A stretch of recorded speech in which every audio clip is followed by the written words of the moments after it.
মুহররম শব্দের অর্থই হলো সম্মানিত। সহজ করে বলতে চাইলে বলতে পারি রমজানের পরে সবচেয়ে শ্রেষ্ঠ মাস হলো এই মুহররম মাস।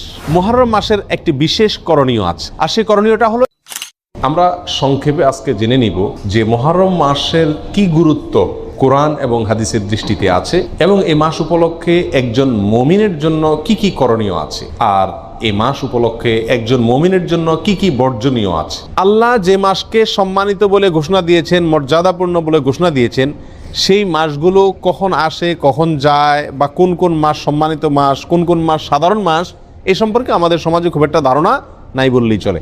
আমরা এখানে যারা আছি আমরাও বেশিরভাগ লোক জানি না কোনটা সম্মানিত মাস আর কোনটা সাধারণ মাস, ঠিক না ভাই? ঠিক। অথচ কোরআনে কারিমে আল্লাহ সুবহানাহু ওয়া তাআলা এই সম্মানিত মাস সম্পর্কে বেশ কয়েকটি আয়াতে বিস্তারিত বিবরণ উল্লেখ করেছেন। নবী সাল্লাল্লাহু আলাইহি সাল্লাম একাধিক হাদিসে এ বিষয়ে আলোচনা করেছেন। প্রিয় ভাইরা, অতএব যে মাসটি এখন চলছে মুহররম মাস, এই মাসটিতে অন্তত আমরা এই কথা বারবার চিন্তায় আনার চেষ্টা করি, মাথায় আনার চেষ্টা করি, মনে করার চেষ্টা করি যে যেই মাসটি শুরু হয়েছে 30 দিন পর্যন্ত এই মাসটি আল্লাহ সুবহানাহু ওয়া তাআলা 4টি মাসকে বিশেষ সম্মানিত মাস বলেছেন, তার ভিতরে অন্যতম সেরা সম্মানিত মাস এটি। মুহররম শব্দের অর্থই হলো সম্মানিত। সম্মানিত 4টি মাস মুখস্থ করে নিব: জিলকদ, জিলহজ, মুহররম, আর 4 নম্বর হলো রজব, রমজান মাসের আগের মাস। অতএব মুহররম মাসটি এই 4টি সম্মানিত মাসের মধ্যে আবার সবচেয়ে বেশি সম্মানিত মাস, সবচেয়ে বেশি মর্যাদাপূর্ণ মাস। আমরা আরো সহজ করে বলতে চাইলে বলতে পারি রমজানের পরে সবচেয়ে শ্রেষ্ঠ মাস হলো এই মুহররম মাস। সম্মানিত মাসের করণীয় কি? সবচেয়ে বড় কথা হলো সম্মানিত মাসের সম্মান দেওয়া। সম্মানিত মাসের কি দেওয়া? সম্মানী মানুষকে যেরকম সম্মান দিতে হয়, আল্লাহ যেহেতু এই মাসকে সম্মানিত ঘোষণা করে দিয়েছেন, অতএব এই মাসকে সম্মান দেওয়া। এই মাসকে সম্মান আমরা কিভাবে দেব? নেক কাজ, ভালো কাজ, না পাঁচ ওয়াক্ত সালাত ইত্যাদি, এগুলোকে সময় মতো আদায় করব। অন্য মাসে যদি একটু গাফলতি করি, এই মাসে গাফলতি করব না। এই কথা মাথায় রেখে যে এটা সাধারণ মাস না, এটা কি মাস?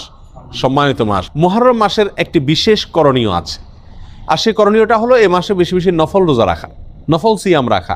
নবী সাল্লাল্লাহু আলাইহি সাল্লাম সহিহ মুসলিমের হাদিসে আসছে, তিনি ইরশাদ করেছেন, আফদালুস সিয়ামি বা'দা রমাদান শাহরুল্লাহিল মুহররম। রমজানের পরে সবচেয়ে উত্তম রোজা হলো আল্লাহর মাস মুহররম মাসের রোজা। অতএব এই মাসের করণীয় হলো বেশি বেশি নফল রোজা রাখা। রমজানের পরে সবচেয়ে উত্তম নফল রোজার জন্য উত্তম মাস হলো এই মাস। নফল রোজার শ্রেষ্ঠ মাস মুহররম মাস। প্রিয় ভাইরা, আমরা বেশিরভাগ মানুষ মুহররম মাস উপলক্ষে আশুরার 1-2টা রোজা রাখি, ওইটা আশুরা উপলক্ষে, ওটা ভিন্ন। মুহররম হিসাবে এই মাসে নবী সাল্লাল্লাহু আলাইহি সাল্লাম রোজা রাখার গুরুত্ব বর্ণনা করেছেন। রমজানের পরে সবচেয়ে বেশি রোজার জন্য গুরুত্বপূর্ণ মাস হিসাবে অভিহিত করেছেন। তিনি নিজে অবশ্য শাবানে রেখেছেন, এই মাসে রাখার সুযোগ তিনি পান নাই। এই মাসে রোজার ফজিলত নাজিল হওয়ার পরে তিনি রাখার সুযোগ পান নাই, তার আগেই হয়তো তিনি দুনিয়া থেকে বিদায় নিয়ে গেছেন, আর সেজন্য তিনি রাখতে পারেন নাই, কিন্তু আমাদেরকে জানাই গেছেন। প্রিয় ভাইরা, মুহররম তো প্রতিবারই আমাদের জীবনে একবার করে আসে, প্রতি বছরই একবার করে আসে।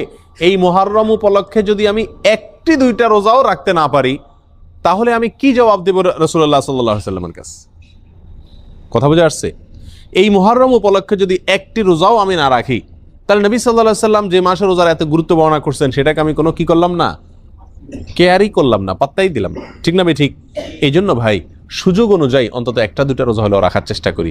নিজে যদি রাখতে না পারি, নিজের বন্ধুবান্ধব পরিবার যারা রাখার মতো সুযোগ আছে, ডিউটির চাপ নাই, কষ্টের ডিউটি নাই, তাদেরকে অন্তত উৎসাহিত করি, এবং নিজে মাথায় রাখি, নিয়ত রাখি, আল্লাহ যখনই তৌফিক দিবেন মুহররম মাস উপলক্ষে এই মাসে নফল রোজা রাখার গুরুত্ব রয়েছে, সেই জন্য অন্তত 1-2টা রোজা হলেও রাখার চেষ্টা করি। রাখবো তো ইনশাআল্লাহ। আল্লাহ তাআলা আমাদের সকলকে তৌফিক দান করেন। প্রিয় ভাইরা, এই হলো মুহররম মাস উপলক্ষে করণীয়। একমাত্র করণীয় হলো এই মাসে বেশি বেশি নফল রোজা রাখা, আর সম্মানিত মাস হিসেবে গুনাহের কাজ কম করা, নেকির কাজ ভালো করে বেশি করে করার চেষ্টা করা, যুদ্ধ বিগ্রহ না করা।